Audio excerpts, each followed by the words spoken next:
Assalamualaikum warahmatullahi wabarakatuh. Selamat datang. Kali ini Kang Selamat akan membawakan kisah yang berjudul Mencari Jasad Hantu Tampan. Cerita ini ditulis oleh Fitri Eskia. Sebelum kita masuk ke ceritanya, buat kalian yang belum subscribe channel ini, tekan tombol subscribe-nya terlebih dahulu dan tekan tombol notifikasinya agar kalian tidak ketinggalan romansa lainnya dari Kang Selamat. Gak usah berlama-lama lagi, langsung saja kita masuk ke ceritanya. Mencari Jasad Hantu Tampan. Dokter Alan sudah lama kenal dengan Bima, jadi ia tahu kalau temannya itu termasuk orang yang nekat. Bahkan Alan tahu Bima pernah mengadakan negosiasi dengan seseorang pendonor ginjal. Bima dibayar mahal untuk mendapatkan ginjal pasien yang sedang kritis saat itu. Pasien itu sebenarnya masih bisa diselamatkan, tapi Bima tidak melakukannya dengan serius, sehingga nyawa pasien tidak tertolong. Ginjal pasien itu kemudian dijual untuk didonorkan kepada pasien lain. Dokter Alan sendiri sudah beberapa kali mendengar gosip bahwa Rahayu, petugas administrasi rumah sakit itu, berpacaran dengan dokter Bima. Baik dok. Mirna segera keluar setelah semua urusannya selesai. Mirna adalah seorang dokter internship yang juga menaruh hati pada dokter Bima. Ia merasa dirinya lebih pantas bersama Bima dibanding Rahayu yang hanya seorang petugas administrasi. Mirna kemudian berencana menemui Rian dan memberitahukan pesan dokter Bima. Meskipun begitu, Mirna tidak mau tinggal diam. Dia memohon pada Rian agar bisa ikut. Rian pun mengiyakan saja. Setelah sampai di rumah Bima, dibunyikan bel rumah beberapa kali. Tak lama kemudian Bima segera datang membuka pintu. Ada apa ya? Tanya Bima, wajahnya menampakkan kecemasan. Kami nyariin Mbak Ayu, mas. Mbak Ayu gak kesedihan. Bima terlihat grogi saat berbicara. Tiba-tiba terdengar pintu kamar atas terbuka. Itu di atas siapa, mas? Mungkin Pak Kardi. Tepat saat itu Pak Kardi datang dari pintu belakang sambil membawa cangkul. Sepertinya ada yang Mas Bima sembunyikan. Mas Bima, Bapak sudah bereskan halaman belakang. Apa boleh Bapak pulang cepat hari ini? Anak Bapak sedang sakit. Ya nggak apa-apa Pak. Setelah mendapatkan izin, Pak Kardi segera keluar rumah. Saat Pak Kardi baru saja keluar rumah, ia mendengar suara teriakan perempuan dari dalam dan kegaduhan lainnya. Diam-diam Pak Kardi mengintip dari balik jendela. Bima! Terdengar teriakan Rahayu dari tangga paling atas. Dengan menahan rasa sakitnya, perempuan itu berusaha menuruni anak tangga. Bayu! Buru-buru Rian menghampiri Rahayu yang pundaknya bersimbah darah. Mir, tolong bantuin aku, bisik Bima pada Mirna. Mirna sendiri mengiyakan permohonan Bima. Tapi Mas Bima janji ya bakal sama aku. Ya Mir. Mirna segera mengambil pisau yang tadi disimpan Bima di belakang bajunya. Saat itu Rian dan Rahayu tidak melihatnya. Rian! Teriakan Ayu tidak menghalangi tindakan Mirna. Ia segera mendekati Rian dan menusuk perut Rian dengan pisau. Baju dokternya itu mulai dibasahi darah. Apa yang kamu lakukan, Mir? Kalian berdua biadab! Teriak Ayu. Setelahnya sebuah balok kayu dipukulkan keras ke tubuh Ayu oleh Bima. Perempuan itu jatuh pingsan. Sementara Rian mencoba bangkit dan melayangkan pukulan pada Bima. Mas itu dokter, penyelamat untuk orang-orang, bukan malah jadi pembunuh seperti ini, Mas. Kamu juga, Mir. Kamu mau bantu dia membunuh saya? Iya. Rian segera melakukan perlawanan. Diambilnya vas bunga yang ada di dekatnya dan dilemparkannya pada Bima. Kamu jangan main-main dengan saya, Rian. Mirna segera bangkit dan membantu Bima. Sudahlah, Rian, kita selesaikan saja semuanya baik-baik. Kita sembunyikan mayat Mbak Ayu dan semuanya selesai. Mudah sekali aku berbicara begitu, Mir. Aku akan laporkan kalian berdua ke polisi. Mendengar hal itu, tentu Bima dan Mirna cemas. Mereka segera melakukan perlawanan pada Rian. Rian berusaha melawan. Mirna berhasil menahan kedua tangan Rian ke belakang dan Bima mulai memukuli Rian. Pukulan sangat keras hingga Rian harus muntah darah. Perlahan-lahan Rian mulai lemas dan tidak bisa lagi melakukan perlawanan. Kedua orang itu melepaskannya. Mereka mengira bahwa Rian sudah pingsan. Saat dua orang itu membelakangi Rian untuk mengangkat tubuh Rahayu, Rian membuka matanya dan segera mengambil handphone. Ia menghubungi Dokter Alan. Halo dok. Iya, ada apa?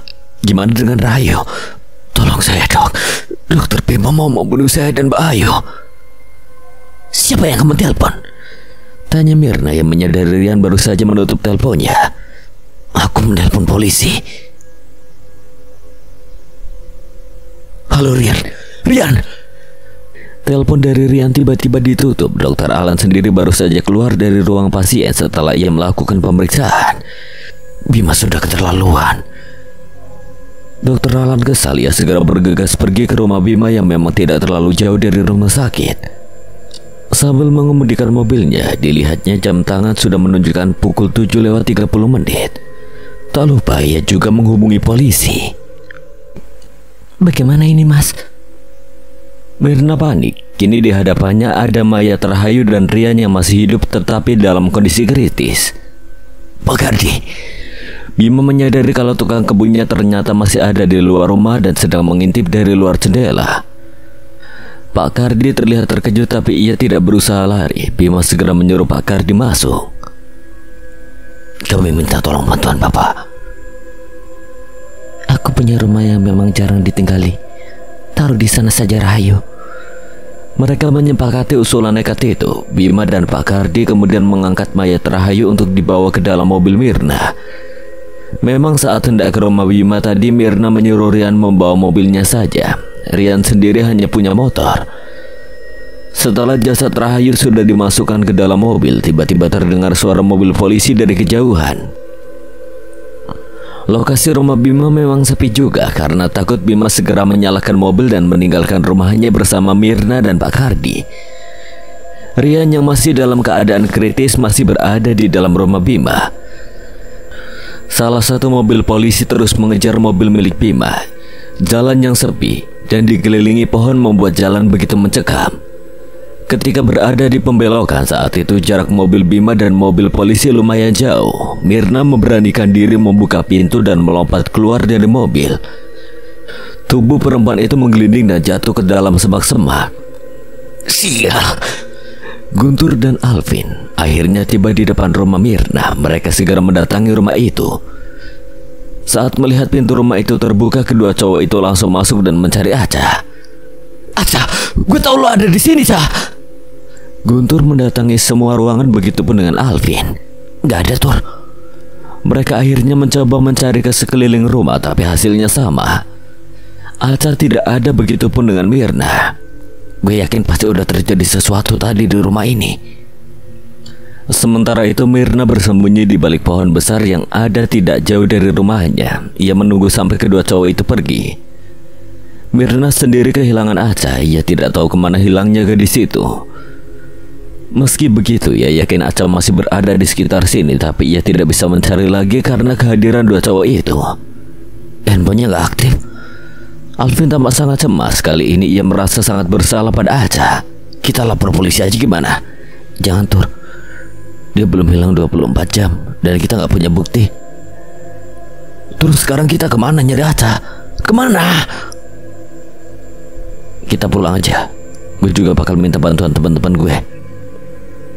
Aca mengikuti sang kakek berjubah hitam itu. Ternyata ia dibawa ke rumah kakek itu. Rumahnya cukup besar tetapi berantakan. Ini rumah kakek? Iya. Kenapa kakek bisa ada di sana saat saya dikejar Mbak Mirna? Saya kira kamu akan bernasib seperti anak saya, makanya saya ikuti kamu. Anak kakek? Anakku yang dibunuh secara keji oleh perempuan itu. Kalau begitu kenapa Mbak Mirna nggak dimasukkan ke dalam penjara? Tidak ada bukti. Bahkan jasad anakku sampai kini belum ditemukan.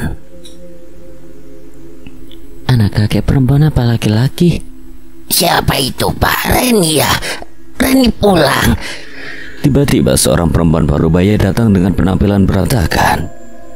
Anak kami perempuan. Kakek tadi menjawab pertanyaan Aca yang tertunda di jawabannya. Itu bukan Reni, Bu. Sebaiknya kamu di sini dulu. 1 jam lagi anak saya datang. Nanti kamu bisa menumpang dengan mobil dia sampai ke jalan besar. Sebaiknya saya pulang sekarang saja, kek.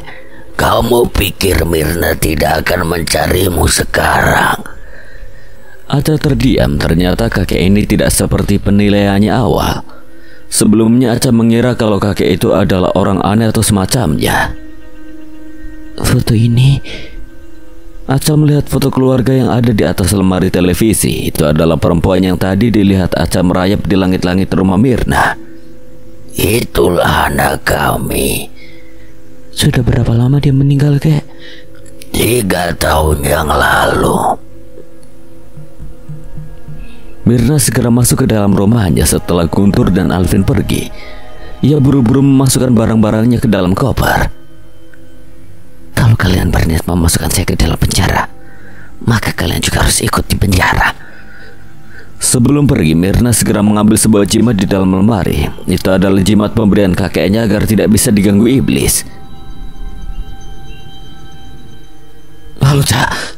Tur, terdengar suara Aca berbisik di seberang telepon. Lu di mana sekarang? Lu baik-baik aja kan? Guntur segera mengajukan banyak pertanyaan pada Aca yang akhirnya bisa dihubungi. Gue baik-baik aja, Tur. Bentar lagi gue pulang. Gue bakal jemput lu sekarang. Sebutin alamat lo. Gue bakal pulang sendiri. Assalamualaikum. Anak kakek itu mengetuk pintu rumah beberapa kali hingga dibukakan oleh kakek. Waalaikumsalam. Ricky, tolong antar gadis ini sampai ke jalan raya. Dia siapa, Pak? Target Mirna berikutnya. Anak kakek itu sepertinya berumur sekitar 40 tahunan. Dasar perempuan stres, kenapa dia bisa begitu amannya dari semua kesalahannya? Ayo Neng, naik mobil bapak, biar bapak antar. Aca menurut saja. Ia segera masuk ke dalam mobil milik Pak Riki. Mobil kemudian melaju meninggalkan rumah kakek tersebut. Sesekali Aca melihat beberapa sosok makhluk gaib. Daerah ini memang masih banyak dihuni makhluk dunia lain. Oh iya Neng, kenapa bisa kenal sama Mirna? Aca diam untuk beberapa saat. Bapak tahu tentang kasus Mirna yang pernah membunuh temannya saat di rumah sakit 5 tahun lalu. Pak Riki tidak langsung menjawab. Dia tampak cemas seperti ingin mengatakan sesuatu, tapi ia urungkan. Sebenarnya apa, Pak? Maaf Neng, kita sudah sampai. Hanya butuh waktu 10 menit untuk sampai ke jalan raya dan Aca pun diturunkan di depan halte bis. Lain kali aja ya Neng, bapak harus pulang. Setelah dipaksa, akhirnya Aca turun dari mobil Pak Riki. Mobil itu segera melaju meninggalkan Aca di depan halte. Aca akhirnya sampai di rumah dan ternyata di sana sudah banyak yang menunggunya. Kita udah nungguin dari tadi, kenapa lu nggak bisa dikabarin keberadaan lo? Kenapa, Cak? Tanya Guntur tanpa basa-basi ketika ia bisa melihat wajah sahabatnya itu lagi. Gue baik-baik aja, Tur. Lu kan tahu kalau gue ini selalu didekatin Dewi Fortuna, jadi lu kira gue nggak bakal khawatir? Ih, jangan marah-marah gitu dong.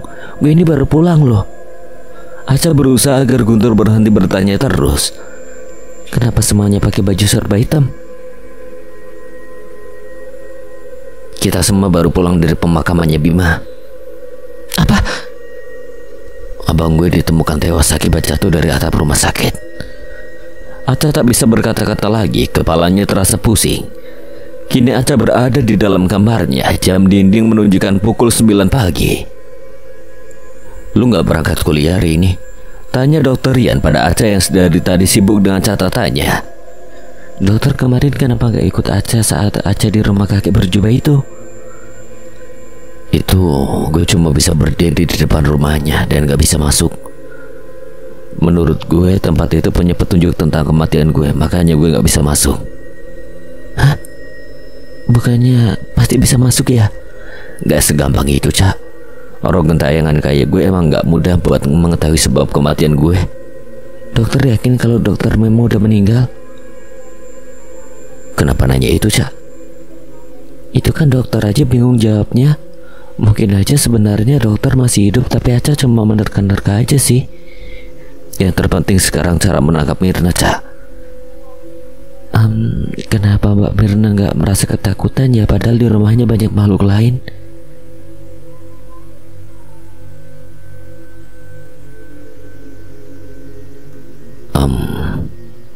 Jimat. Nah itu maksud gue. Pasti ada cara buat ngilangin kekuatan jimat itu kan? Lu harus rebut jimat itu, Ca. Tapi itu berbahaya, mengingat Mirna udah jadi orang yang sangat berbeda. Dia berani melakukan apapun demi mewujudkan keinginannya. Rumit banget ini masalahnya. Gak tau gue salah. Gue gak seharusnya nyuruh lo masuk ke dalam masalah gue, Ca. Ini bukan salah dokter. Aca yakin kalau hal yang menimpa keluarga Aca itu berkaitan dengan Guntur. Aca mencoba mengingat-ingat kejadian saat kecelakaan bis kampus dulu. Guntur sama lu gak ada urusannya sama masa lalu kami. Guntur adiknya dokter Bima. Menurut perkiraan gue, dokter Bima sembuh beberapa hari sebelum kecelakaan gue saat tugas penelitian kampus. Hubungannya apa? Gue koma seminggu akibat kecelakaan itu, sedangkan teman gue yang lain mengalami luka-luka tapi nggak sampai koma. Menurut kabar yang beredar waktu itu, supir bisnya melihat penumpang gelap di antara penghuni bis. Penumpang gelap? Supir bisnya bisa lihat makhluk gaib juga? Penumpangnya berpenampilan mirip sama kami mahasiswa, tapi dia cuma menunduk saja. Sesaat sebelum kecelakaan, supirnya ngelihat penumpang itu malah nyebrang di jalan. Terus kecelakaannya terjadi. Itu semua cerita yang gue dengar dari anak kampus. Sebaiknya lu gak usah lagi bantu gue. Gue tetap akan nyari jasa dokter. Sekarang dokter Bima udah meninggal dan target Rahayu berikutnya adalah Mirna. Rahayu pasti tidak bisa mendekati Mirna dengan mudah karena Mirna punya jimat. Hal itulah yang membuat Rahayu membutuhkan gue. Gue khawatir kalau nanti lu malah dilukai sama Mirna. Gak bisa minta bantuan Guntur atau Alvin. Tapi lebih baik Alvin sih. Walaupun gimana pun Guntur itu adiknya Bima. Mirna pasti juga benci dengan Guntur. Gue cemburu dengan dua cowok itu, ingin rasanya gue hidup sekali lagi. Idih, amit-amit gue disukai sama setan. Berani lo sama gue? Berani dong. Itu cewek kenapa ya? Dua orang laki-laki yang sedang minum di kafe itu memperhatikan Aca. Aca balik memandangi dua cowok itu. Ada apa, Mas? Enggak apa-apa, Mbak. Kayaknya gue harus pergi dari kafe ini deh. Aca lalu membereskan barang-barangnya yang ada di atas meja. Sudah 2 minggu ini Mirna terus mengintai Aca secara diam-diam. Ia tahu kalau Aca suka berbicara sendiri meski tidak bisa melihat sosok yang ada bersama Aca. Sekarang lu mau kemana, Ca? Jalan-jalan sama dokter. Bahagia kan di dekat gue? Dikira gila gue yang ada. Dokter gak inget tanggal kematian Rahayu dan dokter sendiri? Lo kira ulang tahun pakai acara ingat tanggal segala? Yang gue alami ini kematian bukan kelahiran, Ca. Semuanya mulai jelas sekarang. Aca ngerti sekarang, Dok. Ya semoga aja apa yang Aca perkirakan ini benar. Jelasin dong biar gue ngerti. 3 tahun belakangan Aca emang sering ngalamin hal-hal aneh setiap bulan Agustus. Tahun ini puncaknya karena Aca sekarang bisa lihat makhluk gaib. Tiba-tiba handphone Aca bergetar sebab pesan masuk yang dari Guntur. Lu di mana, Ca? Lagi jalan-jalan. Gue nanya lo lagi di mana lokasi. Tadi temen gue ada yang lihat lo. Kata dia ada yang ngikutin lo dan itu mencurigakan banget. Coba perhatiin sekeliling, Ca. Temen lo salah lihat kali, gue lagi sendiri dan baik-baik aja. Aca lalu memasukkan kembali handphonenya ke dalam saku celananya. Ia ingin menghabiskan hari ini dengan Dokter Rian, roh gentayangan yang rupawan sekaligus menakutkan. Ayo, mana? Taman. Sedang bicara dengan siapa kamu? Rian? Rahayu? Tiba-tiba beberapa orang tak dikenal datang menghampiri Aca. Orang yang barusan bertanya adalah Mirna. Mbak Mirna, kenapa Mbak tahu saya ada di sini? Aca terlihat takut dengan orang-orang yang ada bersama Mirna. Mirna kini bersama 2 orang lelaki berbaju hitam. Bawa dia. Perintah Mirna tegas kepada kedua pria suruhannya itu. Aca berusaha kabur tapi sia-sia. Dengan cepat kedua pria itu menangkap Aca dan salah satunya menyumbat mulut Aca dengan sapu tangan yang sudah diberi obat bius. Pandangan Aca mulai pudar dan tak lama kemudian ia tak sadarkan diri. Guntur melirik jam di dinding kamarnya, sudah pukul 7:15 malam. Saat itu angin bertiup kencang di luar sehingga gorden jendela kamar bergoyang. Guntur berjalan hendak menutup jendela. Sesaat kemudian ia membatalkan niatnya. Tampak samar-samar sosok perempuan berdiri di depan rumah Guntur. Saat itu lampu di halaman rumah memang sedang rusak, sehingga tidak terlihat jelas siapa yang sedang berdiri di situ. Kenapa dia terus merhatiin rumah gue ya? Lama sekali perempuan itu berdiri seperti sedang menunggu seseorang dari rumah Guntur. "Siapa di sana?" tanya Guntur pada perempuan yang tidak terlalu kelihatan sosoknya itu. Tiba-tiba sebuah foto terjatuh dari atas meja belajar Guntur. Lelaki itu sengaja melihat foto yang jatuh tersebut. Itu foto Guntur saat bersama Aca. Aca. Buru-buru Guntur menghampiri jendela lagi. Sosok yang tadi telah hilang. Kini aroma melati mulai memenuhi kamar Guntur. Gue yakin ada yang lagi gak beres sama Aca. Guntur segera bergegas mengambil ponselnya dan menelpon Aca. Terdengar nada sambung beberapa kali tapi tak kunjung diangkat oleh Aca. Guntur lalu menghubungi Alvin.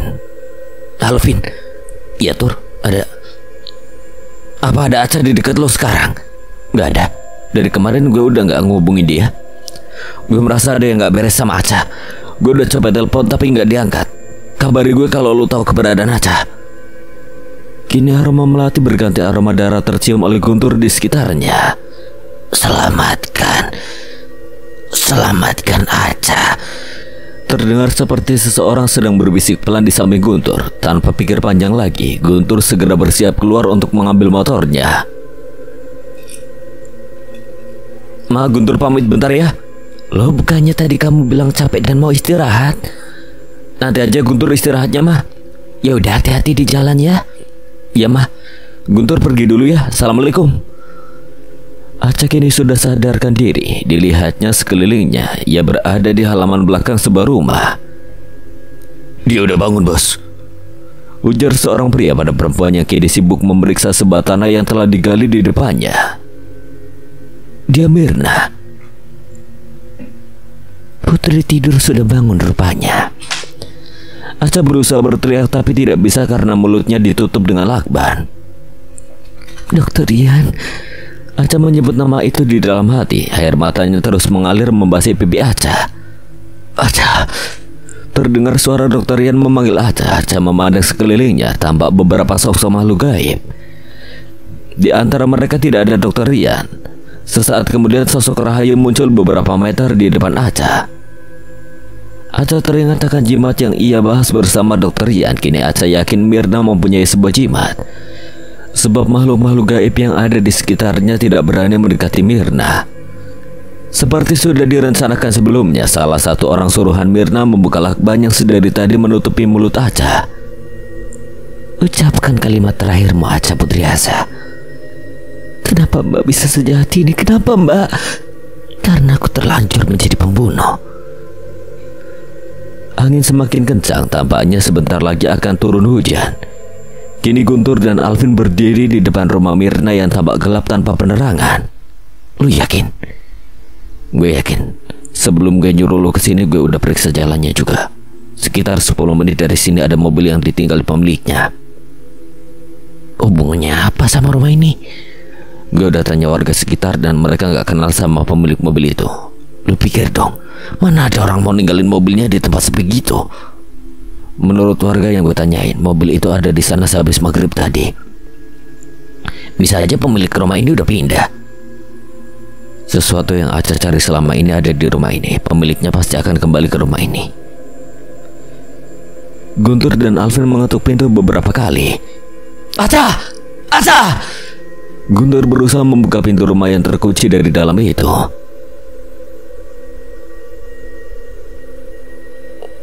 "Guntur, Alvin, bantuin Aca." Aca berusaha berteriak semampunya. Mirna yang kini sudah semakin dekat dengan Aca menghentikan langkahnya. Kenapa bisa ada yang tahu kalau kita di sini? Kami tidak tahu, bos. Akan saya cek ke depan, bos. Kalian saja berdua. Kalau bisa lelaki berdua itu dibawa ke sini. Baik, bos. Kedua orang suruhan itu segera bergegas menghampiri Guntur dan Alvin. Kini hanya Aca dan Mirna yang berada di halaman belakang. Angin berhembus semakin kencang. Kini aroma melati terasa sekali di halaman belakang itu.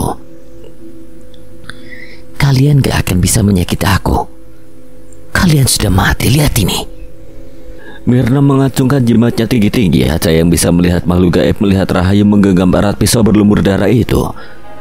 Tiba-tiba, pot bunga gantung yang berada di pintu belakang itu terjatuh satu persatu.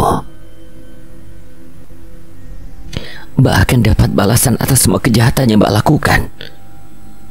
Kami bergantung padamu, Ca. Kamu harus rebut jimat milik Mirna dan hancurkan jimat itu, ujar Dr. Yan. Kini Aca bisa melihat sosok dokter itu berada beberapa meter di depannya dan berdiri bersama makhluk lain yang tidak bisa mendekat karena jimat milik Mirna. Kenapa? Kamu mau mencoba melawan? Aca berpikir keras. Sejujurnya ia juga tidak tahu harus melakukan apa saat kedua tangan dan kakinya diikat begini. Tapi Aca juga memikirkan Dr. Yan dan semua makhluk gaib yang hendak menuntut balas kepada Mirna.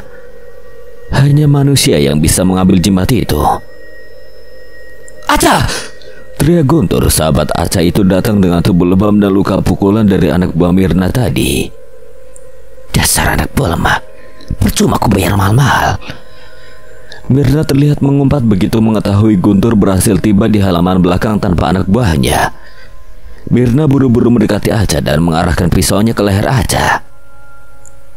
Jangan coba-coba jadi pahlawan. Sebentar lagi kau juga akan menyusul Bima. Kaulah yang akan pergi menyusul Bima. Gerimis mulai turun perlahan dan membasahi halaman belakang. Guntur, tolong Aca. Aca memohon dengan sungguh. Ia sangat takut pisau itu menyentuh lehernya. Entah mengapa Aca merasa pandangannya mulai pudar. Kepalanya terasa sangat pusing. Perlahan-lahan Aca melihat apapun yang berada di depannya menjadi buram. Aca! Mir. Aca mulai membuka matanya kembali dan ia berbicara dengan suara yang lain. Suara Rahayu. Rahayu, kenapa bisa kamu? Aku meninggal dalam penuh rasa dendam terhadap kau dan Bima. Mana mungkin rohku bisa tenang? Aku sudah menjemput Bima, sekarang giliran aku menjemputmu. Mirna mundur beberapa langkah ke belakang. Ia masih tak percaya bisa mendengar suara Rahayu lagi. Memang ia sempat beberapa kali diganggu oleh penampakan Rahayu 5 tahun lalu. Tapi semenjak ia memiliki jimat itu, Rahayu tidak bisa mengganggunya. Aca yang kini sudah dirasuki oleh Rahayu tampak kuat melepaskan ikatan tangannya. Mirna segera mengecek saku celananya mencari jimat yang selama ini melindungi dia dari gangguan makhluk lain. Jimat yang tadi dipegang Mirna ternyata terjatuh saat ia hendak mengarahkan pisaunya ke leher Aca tadi. Saat itu, Guntur melihat kantung kain kecil berisi jimat itu dan mengambilnya. Guntur! Teriak Mirna penuh amarah. Mirna berjalan hendak mendekati Guntur. Semuanya terhalang karena kini tangan Aca memegang erat lengan Mirna sangat kuat sampai Mirna mengeram kesakitan. Guntur lalu mengambil jimat tersebut. Jimat itu sejak awal telah diberi jampi-jampi oleh dukun kepercayaan Mirna dan hanya berfungsi untuk melindungi Mirna. Ketika benda itu ada di tangan orang lain, maka pelindungnya tidak berlaku pada Mirna lagi dan tidak berlaku pula bagi orang lain yang memegangnya. Kini hujan turun dengan derasnya, sementara itu Rahayu semakin leluasa terhadap Mirna, bahkan saat di bawah hujan karena ia sudah berada dalam tubuh manusia. Guntur, Aca! Kini Alvin tiba di halaman belakang. Ia terdiam sesaat melihat keadaan yang kini sangat menegangkan. Alvin tidak tahu kalau Aca sudah dirasuki oleh Rahayu. Minta bantuan, Vin. Iya, Tur. Alvin menelpon teman-temannya dan meminta agar mereka tiba untuk membantu. Rahayu yang berada di tubuh Aca mencekik leher Mirna sekuat mungkin. Bayu. Mirna berusaha melepaskan tangan Aca dari lehernya. Semakin lama, semakin kuat cengkeraman tangan itu di leher Mirna sehingga ia semakin kesulitan bernapas. Seharusnya hari itu kau membantuku, Mirna. Cintamu pada Bima membuatku tega membunuhmu. Aku tidak pernah tenang, Mirna. Kenapa tidak dari dulu kau membalas dendammu? Kenapa baru Ini setelah 5 tahun berlalu. Semua itu karena jimat yang kau pegang. Tapi tak apa-apa, aku menunggu lama. Kini aku hanya tinggal menghabisimu sebagai tujuan akhir, bukan? Mirna makin sulit bernapas karena Rahayu makin kuat mencekiknya. Aku sudah sangat senang melihat penderitaannya yang kau dan Bima rasakan 5 tahun ini. Meski harus memanfaatkan tubuh manusia. Jangan lakukan itu, Mbak Rahayu. Ingat, Mbak sedang berada di dalam tubuh manusia. Tolong jangan buat Aca menjadi seorang pembunuh, Mbak. Guntur berusaha mengajak berbicara Aca yang telah dirasuki oleh Rahayu. Aku harus melampiaskan dendamku, Guntur. Jangan buat aku ikut membencimu karena kau masih memiliki ikatan darah dengan Bima. Berhenti, Mbak Rahayu. Tubuh Aca akan kesakitan dengan masuknya Mbak terlalu lama di tubuhnya. Aku tahu, Rian. Aku hanya ingin menghabisi perempuan ini terlebih dahulu. Apa kau sudah ingat sekarang? Perempuan ini yang mengajakmu mencariku dulu. Tapi kemudian berniat membunuh hingga kau harus merasakan koma selama bertahun-tahun. Jangan menyakiti manusia yang masih hidup demi mewujudkan keinginan, Mbak. Dokter masih berusaha agar Rahayu mau keluar dari tubuh Aca. Guntur dan Alvin kebingungan harus bertindak apa dikarenakan kini Aca sudah dirasuki oleh roh penuh dendam. Dan mereka berdua tidak bisa melihat sosok Dokter Rian. Mbak Ayu, tolong keluar dari tubuh Aca. Apa yang Mbak lakukan akan menyakiti Aca. Alvin memohon dengan sungguh. Perlahan-lahan Rahayu melepaskan tangannya dari leher Mirna. Rahayu lalu keluar dari tubuh Aca. Namun saat itu di dekat Aca ada sebuah batu yang lumayan besar, sehingga Aca pingsan, kepalanya membentur batu tersebut. Aca! Guntur dan Alvin segera mengecek kondisi Aca. Melihat Guntur dan Alvin sibuk memperhatikan Aca, Mirna lalu mengambil kesempatan itu dengan mengambil pisau miliknya yang tadi sudah terjatuh di tanah. Mirna berniat hendak menusukkan pisau itu pada Guntur. Ini semua karena kalian yang terlalu ikut campur. Mirna lalu bangkit hendak mendekati 3 orang di depannya itu. Tiba-tiba sesuatu yang tak diinginkan terjadi. Pisau yang dipegang oleh Mirna justru tak mau mengarah ke depan. Pisau itu malah balik mengarah ke dada Mirna. Mirna mencoba memaksanya tapi tetap tidak bisa. Ia mulai merasa ada tangan tak kasat mata di atas tangannya yang ikut mengarahkan pisau ke tubuhnya. Rahayu dibantu oleh makhluk halus lain yang juga menaruh dendam atas kematian mereka yang tak wajar disebabkan oleh Mirna. Dengan kedua tangannya Mirna menusukkan pisau itu ke bagian dada sebelah kirinya. Di bagian jantung, darah mengalir dari luka. Akhirnya kita semua bisa berkumpul, Mirna. Bisik Rahayu di telinga Mirna. Perlahan-perlahan Aca membuka matanya. Gadis itu akhirnya sadar dari pingsannya.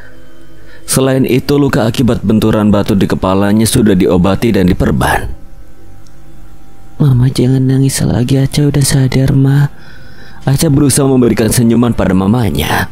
Aca, Guntur sama Alvin mana, Ma? Pa? Aca teringat dengan 2 lelaki yang siap menolongnya, terutama Guntur. Mereka masih di kantor polisi untuk dimintai keterangan sebagai saksi. Nanti setelah selesai mereka pasti akan lihat kamu, sayang. Mama mengusap rambut anak satu-satunya itu perlahan. Pak, kita pindah rumah ya. Aca udah gak mau tinggal di situ lagi. Iya sayang, kamu tenang aja. Malam ini kamu dirawat di sini dulu ya. Kata dokter kondisi kamu sekarang sangat lemah. Dokter Rian di mana sekarang, Ma? Tanya Aca pada mamanya. Ia lupa jika Dokter Rian yang ia maksud adalah roh gentayangan. Siapa itu, Ca? Dokter yang mengobati Aca namanya Dokter Hendra. Gak ada, Ma. Istirahat aja dulu ya, Ca. Keesokan harinya sehabis sholat duhur, jenazah Mirna beserta beberapa jasad yang ditemukan di rumah Mirna dikuburkan secara layak. Mirna sangat pandai menyembunyikan kejahatannya. Terbukti ketika diperiksa di rumah Mirna terdapat suatu ruangan bawah tanah dan ditemukan 7 mayat. Seluruh orang yang dibunuh di rumah Mirna adalah orang-orang yang penasaran dengan Mirna. Bukannya mendapatkan kebenaran, mereka malah dijebak dan dikurung di ruang bawah tanahnya. Jasad Dokter Rian yang selama ini dicari oleh Aca tak ditemukan di rumah Mirna, meski sudah berkali-kali diadakan pemeriksaan. Semenjak kematian Mirna, sosok roh Dr. Rian tidak lagi menampakkan diri di depan Aca. Aca sudah melakukan berbagai cara hingga ia kembali datang ke taman tempat pertama kali bertemu dengan Dr. Rian. Tapi roh gentayangan yang mendekati Aca demi mencari jasad tak pernah muncul lagi. Dr. Rian, dokter di mana? Tanya Aca sambil menatap sekeliling. Taman tempat pertama kali ia bertemu dengan Dr. Rian cukup ramai sore itu. Beberapa orang terus memperhatikan Aca yang sibuk mengelilingi sebuah pohon besar di taman mendekati danau.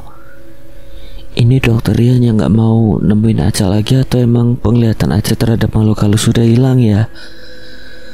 Aca sadar penglihatan khusus yang dimiliki itu ada semenjak ia mengalami koma dulu dan ia memang diincar Rahayu. Kini musuh Rahayu, Mirna dan Bima telah meninggal. Kalau emang dokter mau ninggalin Aca, tolong ucapin kata-kata perpisahan. Aca mau tahu di mana kuburan dokter. Jika dokter memang telah meninggal, jangan perlakukan Aca kayak gini.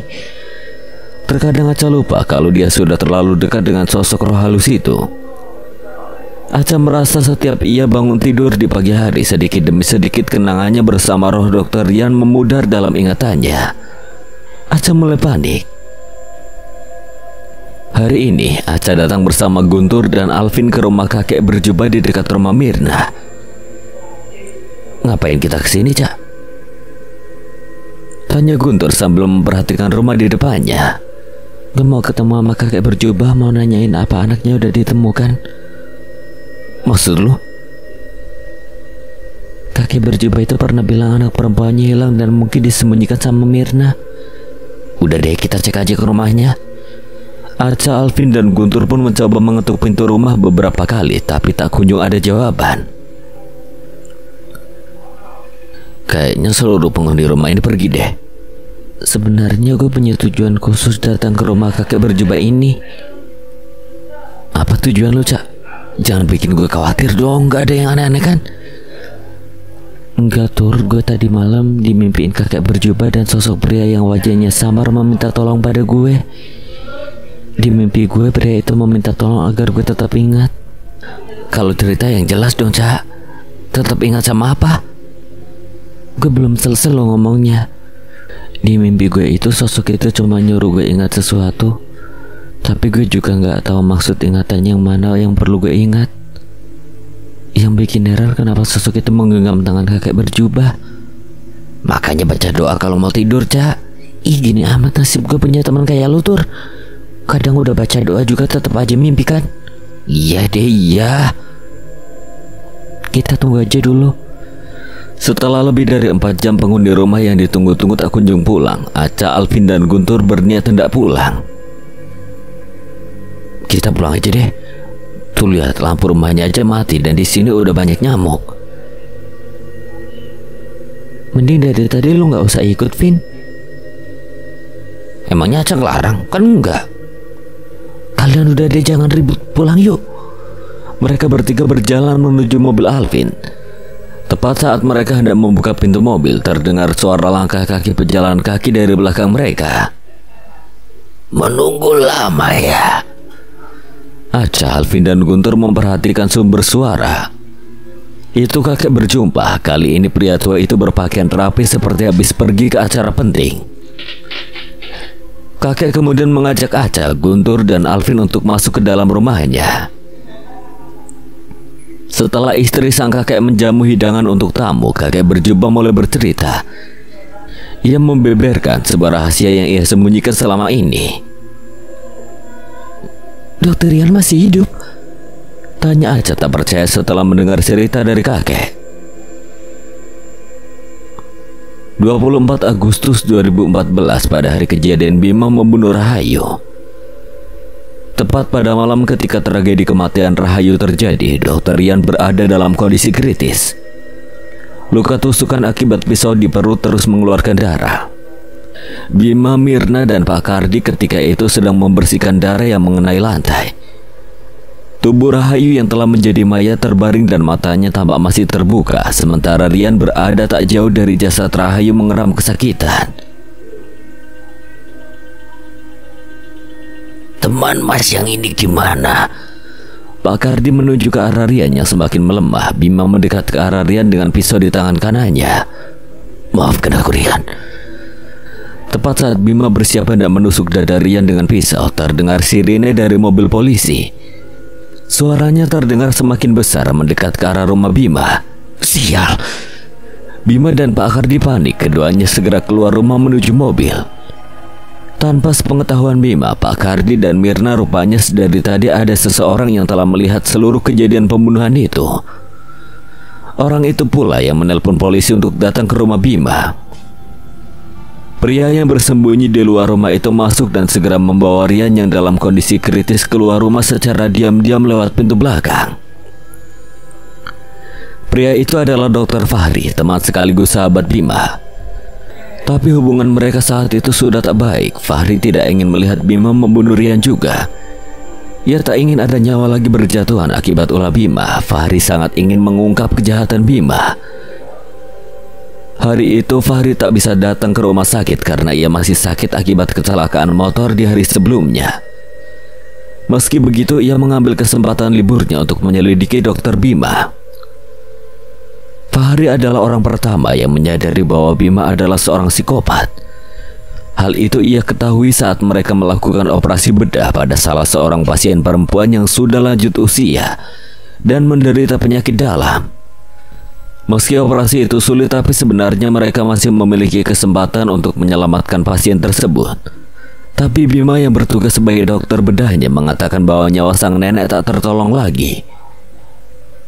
Dokter Bima yang dekat dengan pasien segera memalsukan semua harta korban agar beralih tangan menjadi miliknya.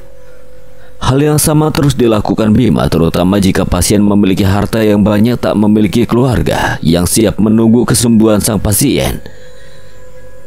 Bima juga tega membunuh Rahayu karena dia tidak pernah memiliki perasaan cinta pada Rahayu. Ia tak pernah lagi merasa bersalah setelah menghabisi nyawa siapapun yang ia bunuh. Mirna, dasar licik. Bima frustasi. Mobil polisi terdengar semakin dekat dan cahaya mobil polisi tampak sudah sangat dekat. Gimana ini Pak Kardi? Bima memutar badan ke belakang, tapi Pak Kardi sudah menghilang. Tak berapa lama mobil itu berhasil dikepung polisi. Angkat tangan dan jangan bergerak. Terdengar suara lantang salah seorang polisi yang menodongkan pistol di belakang kepala Bima. Dokter bedah itu pasrah saja ketika para polisi menangkapnya. Berdasarkan hasil penyelidikan ditemukan sidik jari Bima, Mirna, Rian, dan Pak Kardi. Polisi tak berhasil menemukan sidik jari Fahri karena ia memang sudah memakai sarung tangan sejak awal datang ke rumah Bima. Setelah mendapatkan keterangan, disimpulkan Rian juga korban dalam kasus pembunuhan itu berdasarkan rekaman CCTV rumah. Namun ada satu CCTV yang mengarah belakang rumah rusak sehingga bagian belakang tidak diketahui. Meski begitu, tidak ada yang berhasil menemukan keberadaan Dr. Rian. Tak ada nama Dr. Rian tertera sebagai pasien di rumah sakit manapun di kota ini. Polisi terus mendalami kasus hilangnya Dr. Rian dan terus mencari Mirna yang menjadi buronan polisi. Bima yang dinyatakan bersalah dan akan diberi hukuman mati itu dipindahkan ke rumah sakit jiwa. Karena selama penahanan menunggu hukuman matinya, ia terus diganggu oleh sosok Rahayu yang terus menuntut balas atas kematiannya. Bima yang mengalami gangguan jiwa harus dimasukkan ke dalam rumah sakit jiwa, sementara Pak Kardi tetap dihukum penjara atas dasar membantu pelaku pembunuhan.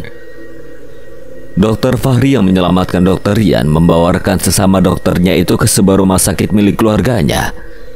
Ia meminta bantuan sang ayah yang menjadi direktur rumah sakit untuk menyembunyikan identitas asli Dr. Rian. Karena takut jika nanti polisi justru menuduh Fahri yang melukai Rian, padahal ia hanya ingin menyelamatkan Rian agar Rian tidak dibunuh oleh Bima atau Mirna jika seandainya mereka tahu Rian masih hidup. Ternyata Rian mengalami koma yang panjang dan Fahri harus menerima kenyataan Bima tidak mendapatkan hukuman yang seharusnya karena ia dipindahkan ke rumah sakit jiwa. Dr. Fahri tak mau menyerah. Mengetahui Mirna sebagai buronan, maka ia berusaha mencari keberadaan Mirna. Agustus 2016, 2 tahun sudah Dr. Rian masih terbaring dalam koma panjangnya. Sebuah kabar buruk datang dari Dr. Fahri. Dokter itu tewas dan jasadnya ditemukan dikubur di salah satu pohon tua dan rimbun. Pelaku yang membunuhnya masih terus dicari oleh polisi. Sarah yang merupakan kekasih Dr. Fahri sangat mengetahui tentang hal-hal yang diselidiki oleh Fahri selama ini. Sehari sebelum kematian Dr. Fahri mengatakan pada Sarah bahwa ia telah menemukan Mirna. Sarah sangat yakin orang yang membunuh kekasihnya itu adalah Mirna. Sarah terus menyelidiki Mirna hingga ia menemukan rumah Mirna. Setelah berhasil bertemu dengan Mirna dan mengatakan tujuan menemui perempuan jahat itu, Mirna yang tidak ingin masuk penjara telah melakukan banyak pembunuhan terhadap orang-orang yang berusaha mengungkap keberadaannya. Mirna menyuruh anak buahnya untuk mengurung Sarah di dalam ruang bawah tanah di rumahnya dan tidak pernah memberi makan. Hingga Sarah ikut tewas di dalam ruang bawah tanah rumah milik Mirna dengan orang-orang lain yang juga dikurung oleh Mirna di sana. Kakek berjubah yang ditemui Aca adalah ayah kandung Sarah. Pria parubaya itu mengetahui bahwa Sarah anaknya sedang menyelidiki perempuan bernama Mirna yang diduga anaknya sebagai pembunuh Dr. Fahri. Tapi ia tidak bisa memastikan keberadaan anaknya karena Sarah menghilang begitu saja dan tidak pernah memberi kabar. Sama seperti kematian Dr. Fahri, hilangnya Sarah tidak meninggalkan bukti bahwa pelakunya adalah Mirna. Tapi setelah Mirna tewas dan rumahnya digeledah, barulah jasad Sarah yang telah menjadi tulang belulang ditemukan di ruang bawah tanah. 5 tahun yang panjang itu dilalui oleh Mirna dengan banyaknya ketakutan. Ia sering bertemu dengan makhluk tak kasat mata yang menyerupai Rahayu. Selain itu, keluarga dari korbannya ia sembunyikan di dalam rumahnya terus mencari keberadaan Mirna. Oleh sebab itulah Mirna meminta jimat perlindungan dari kakeknya yang termasuk dukun sakti di kampung. Kini semua telah terlihat jelas. Balas dendam Rahayu atas kematian tak wajarnya telah terbalaskan. Mirna dan Bima yang jahat telah meninggal dan Dr. Rian yang hilang dinyatakan telah sadar dari komanya yang panjang selama 5 tahun. Pertengahan November 2019, pria parubaya yang merupakan ayah dari almarhumah Sarah dan sering dipanggil kakek berjubah itu memberikan alamat rumah sakit tempat Dr. Rian dirawat kepada Aca, Guntur dan juga Alvin. Sekarang sudah larut malam. Sebaiknya besok pagi saja kalian pergi ke rumah sakit untuk melihat Dr. Rian. Makasih banyak ya, Kek. Makasih, Kek. Sama-sama. Cak. Guntur menepuk pundak Aca pelan. Gadis itu menutup wajahnya dengan kedua telapak tangan. Ia menangis bahagia. Ternyata Dr. Rian yang selama ini menjadi roh gentayangan yang mendekati itu masih hidup dan telah sadar dari koma panjangnya selama 5 tahun. Sekarang aja ya kita ke rumah sakitnya. Besok pagi aja, Cak. Sekarang pasti ada keluarganya Dr. Rian di rumah sakit yang jagain. Besok ya. Tapi ini udah terlalu lama, Tur. Udah 3 minggu semenjak Aca nggak pernah lihat Dr. Rian lagi. Besok saja, Cak. Tadi kakek kan baru pulang dari jenguk Rian dan keluarganya. Sudah 2 minggu ini menemaninya, tapi apa, Kek? Ingatan Dr. Rian sedikit terganggu. Hal terakhir yang ia ingat hanya ia sedang magang di rumah sakit mulia 5 tahun lalu. Ia tak begitu mengingat jelas bagaimana ia bisa ditusuk oleh Mirna hingga mengalami koma panjang. Ya sudah, besok kami lihat Dr. Rian di rumah sakit. Kami izin mau pamit pulang dulu ya, Kek. Hati-hati kalian di jalan. Iya, Kek. Alvin duduk di depan mengendarai mobil dan Guntur duduk di sebelahnya.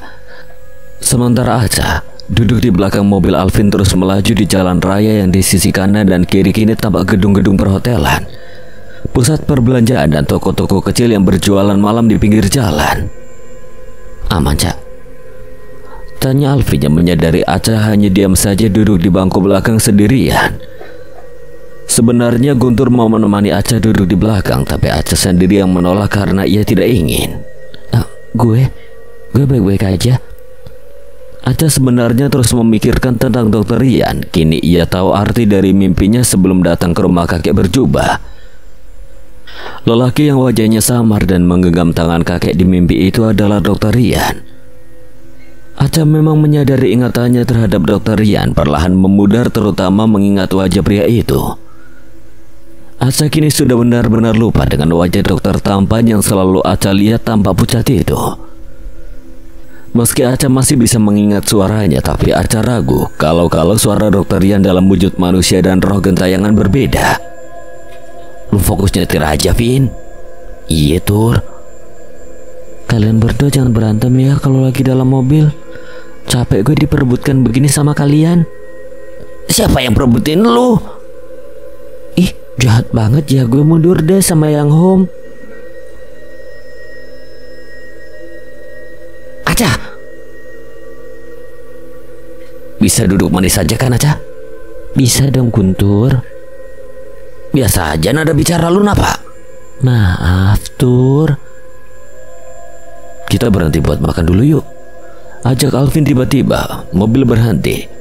Tampak di depan mobil hanya beberapa meter ada pondok warung nasi goreng yang cukup ramai pembelinya. Nggak cocok makan di tempat begituan. Idih, biasanya juga lu mau diajak makan mie instan di dalam plastik yang harganya 2.000 di depan SD. Itu beneran, Cak? Iya, Vin. Kebiasaan lu, Cak. Buka aib sahabat sendiri. Bodoh amat yuk, Vin. Kita makan. Gue lapar nih habis nunggu kakek lama banget. Setelah memesan pesanan, ketiganya mencari meja yang masih kosong. Di sini aja yuk. Selagi menunggu pesanan makanan datang, Alvin pun memulai pembicaraan untuk mencairkan suasana di antara mereka. Makasih ya buat kalian berdua. Makasih buat apa, Vin? Karena gue ketemu lo dan Guntur yang mecahin kasus masalah dokter-dokter itu. Gue akhirnya tahu kebenaran tentang kematian abang gue, Bang Alan. Kita bertiga emang udah ditakdirin bakal mecahin kasus ini sih menurut gue. Besok mungkin gue gak bisa ikut buat lihat dokter Rian yang selalu lo ceritain itu, Cak. Alhamdulillah. Seneng ya, Tur? Iya dong, Vin. Bosen gue lihat lo jadi obat nyamuk. Udahlah, gue lagi serius, Tur.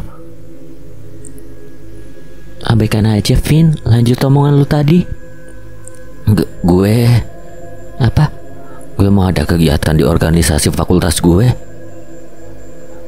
Gue berharap pria yang lu bilang namanya Dr. Rian Darmawan itu bisa mengenali lu. Banyak kasus orang yang mengalami koma panjang dan rohnya berkeliaran. Ketika mereka kembali ke tubuh manusianya, ia sering melupakan semua kejadian selama ia mengungkapkan masalahnya. Gue juga mikir gitu, Vin. Alvin, makasih ya. Nggak musuhan lagi kita, Tur. Masih musuhan kok. Gue cuma mau bilang makasih lu ikut bantuin gue dan Aca. Lu ikut nolongin Aca ketika gue nggak bisa bantu Aca. Iya, Tur. Gue juga makasih atas semua kebaikan lu sama gue ya. Tenang aja, gue gak akan rebut si dia kok. Si dia? Hah? Itu? Ini pesanannya, Mbak, Mas. Pelayan warung nasi goreng itu datang membawakan pesanan Aca, Alvin, dan Guntur. 2 porsi nasi goreng, 1 porsi mie instan goreng, dan 3 gelas es teh manis dingin. Yang penting sekarang makan, iya kan, Tur? Iya dong. Aca dan Guntur kini berdiri di depan kamar seorang pasien. Siap, Cak. Siap, Kapten Guntur. Keduanya membuka pintu ruang inap itu perlahan. Betapa terkejutnya Aca saat ada pasien di ruangan itu. Kok nggak ada? Mungkin kakek berjubah itu bohongin kita. Jangan gitu dong, Tur. Ada apa, Mas? Mbak? Ada yang bisa saya bantu? Kami ingin bertemu dengan pasien yang berada di kamar ini. Pria itu telah pulang ke rumahnya. Ia pergi dibantu bersama dengan keluarganya. Kini Aca dan Guntur tiba di depan sebuah rumah yang cukup mewah. Berdasarkan keterangan pihak rumah sakit, rumah ini adalah rumah pasien bernama Rian Darmawan yang Aca cari. Tampak ada sebuah kolam ikan kecil yang sudah lama tak digunakan karena airnya sudah mengering dan tidak ada ikan di dalamnya. Meski rumah ini mewah, tapi tampak sedikit kurang terawat. Meski begitu, masih terlihat bahwa rumah itu masih dihuni. Pintu depan rumah terbuka dan nampak beberapa pasang sendal dan sepatu berjajar di rak sepatu di samping pintu. Assalamualaikum, permisi. Waalaikumsalam. Seorang bapak-bapak berumur sekitar 50 tahunan datang dan menyambut kehadiran Aca dan Guntur. Mau cari siapa ya, Nak? Ini benar rumahnya Dokter Rian? Maksud saya Rian Darmawan, Pak. Mas Rian itu memang anak yang punya rumah ini, Nak. Tapi karena beliau sempat hilang dan dinyatakan meninggal, keluarganya tidak pernah lagi tinggal di rumah ini. Kemarin Bapak dapat telepon dari ibu yang punya rumah kalau Mas Rian sudah kembali. Tapi mereka tetap tidak tinggal di sini, Nak. Terus mereka kemana, Pak? Kedua orang tuanya memutuskan untuk membawa Mas Rian untuk melanjutkan pengobatan ke Singapura.